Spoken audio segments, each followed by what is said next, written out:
We're very proud of the work that you have done, and we're very proud of having you here. Please have questions for them during the panel discussion, and Nicole, go away. Okay. Start away. Good morning, everyone. I just want to start by saying that it's really an honor to be here to represent my country and to also share my perspective with everyone here. I just want to start off by telling you a little bit about myself. So my name is Nicole Darer, and I currently live in Beirut, Lebanon, but I grew up between two countries, America and Lebanon. And ever since I was a little girl, I knew that I wanted to be in the medical field. So I worked really hard in high school, and I had to make the decision upon graduation whether I wanted to become a vet or become a nurse. And I finally decided I wanted to go with nursing because I didn't want my patients to scratch me. I didn't realize that risk was present in both careers. So I graduated from the American University of Beirut in 2017 with a bachelor's degree in nursing, and I jumped headfirst into the emergency department in the parent hospital, the American University of Beirut Medical Center. And I chose AUB. It was honestly the only hospital I applied to. I chose AUB-MC for multiple factors. First of all, AUB-MC is a private, not-for-profit academic center. Its mission and vision also aligned with where I wanted to go with my future, so it's focused on education, research, and compassionate care, and it aims to become a multi-site center and provide care to the region as well. It was also the first hospital in the region to attain the 5 international accreditations and designations that are stated here, and we also have the ANCC accreditation as well. AUB-MC's core values were also very important to me, and I knew that I would fit right in a hospital that valued stewardship, diversity, integrity, respect, accountability, and teamwork and collaboration. So from the year 2017 to 2019, life was great, and I excelled in my career as a nurse, and I learned many new things every single day. However, in October 2019, we started to have the revolution and the beginning of the collapse of the economy, and that created a lot of hardships. There were riots that were going on, and as a Lebanese citizen, I think I can speak for everyone when I say that as Lebanese citizens, we had a lot of hope during this time, hope for change and hope for the future. But as a nurse, it was a bit more complicated. We had to take care of the people who were coming in, the citizens who were hurt from all the riots, but we also had to take care of the police officers who were hurting those citizens through the use of tear gas and rubber bullets and everything else. And so as nurses, it was very hard for us to comprehend how we felt in that situation. And then January 2020, and we started to have the first waves of COVID. And as a hospital, we tried our best to prepare for the influx of patients that we knew was going to hit. But nothing could have prepared us nurses for the psychological and the emotional stress that we had to go through while taking care of these very sick patients. And we thought the worst was over, and then we have August 4th, 2020, the Beirut blast. And honestly, no words can portray what I would like to share about this and how difficult it was for us as a society and as a hospital. So I'd like to show you a short video.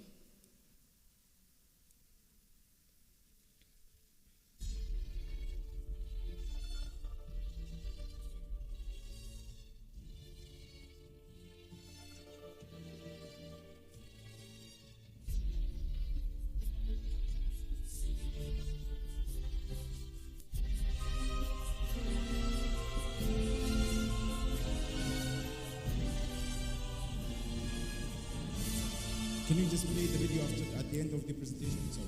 Oh, yeah, sure, no problem. So we'll show you the video at the end then. So we had about a year to recover after the Beirut blast, and then we went into our fuel crisis. Lebanon ran out of fuel. So that was also a very difficult time. I remember personally waiting in line for 3 hours after a rough night shift to try and get my car filled with gas so I could go to work for the next shift. And a lot of us were also concerned about how we were going to see our families over the weekends, how we were going to get to work, and it was very difficult for everyone. And after the Beirut blast and the years that followed, due to all of these hardships, we had a lot of Lebanese citizens who decided to leave the country, and that translated into a mass exodus of nursing and medical staff from the hospitals. So it was also something that we had to face as nurses. But despite all of these hardships, we were able to rebuild and we were able to maintain our level of care in the hospital. And as I was preparing for this presentation, I started to think of what factors helped us overcome all of these difficulties. And I came up with a few. The first one being that we have really great leaders. And so our leaders were always available with us. For me, it was they were available in the emergency department, and they were always on the floor. They were willing to identify gaps, and they were also helpful in improving those gaps and improving workflows. And that made life for us in the ER a lot easier. And our leaders were also avid providers, so they provided for us.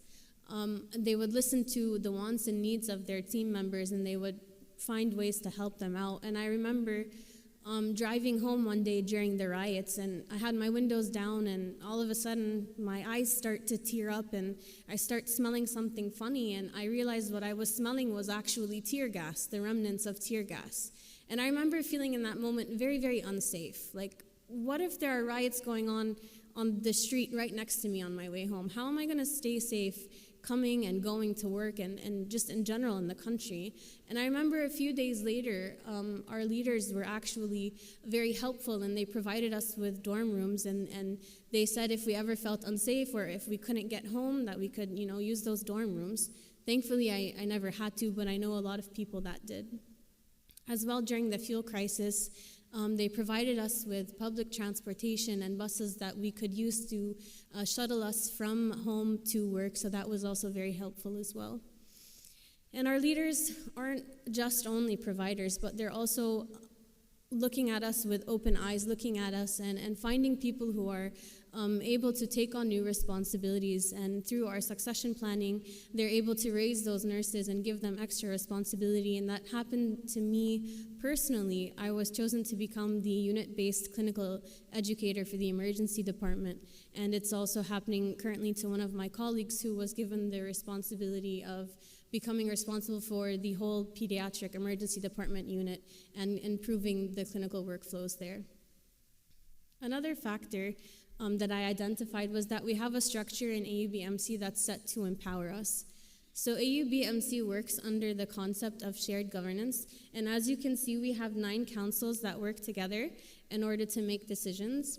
And some councils are made up purely of nurses, while other councils are made up of nurse leaders and nurse managers. But it's really important to point out that each council has at least one nurse representative.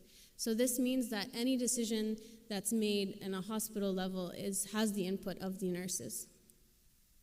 So council members, they represent the voices of the nurses on their respective units, and they work together to enact change. And they're also responsible for the revision of policies.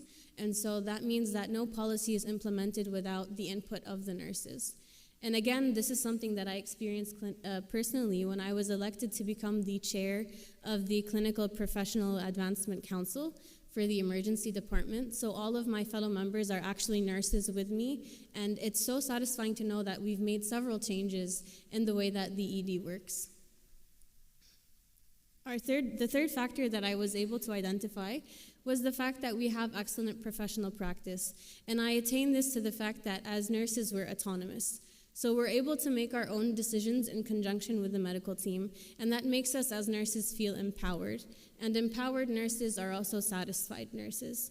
So at this point, I'd like to point out that during the COVID crisis, we had to fill out the RN satisfaction survey, and we actually outperformed this indicator. So that means that even though a lot of nurses left, they were leaving not because they weren't satisfied with their jobs, but because they weren't satisfied with the way the country was going. And satisfied nurses are also nurses who can focus on the clients.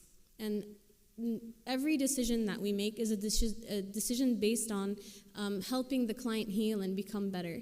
And so our patients realize this, and they end up trusting us, and that means our patients are also satisfied as well. We also had a supportive team environment.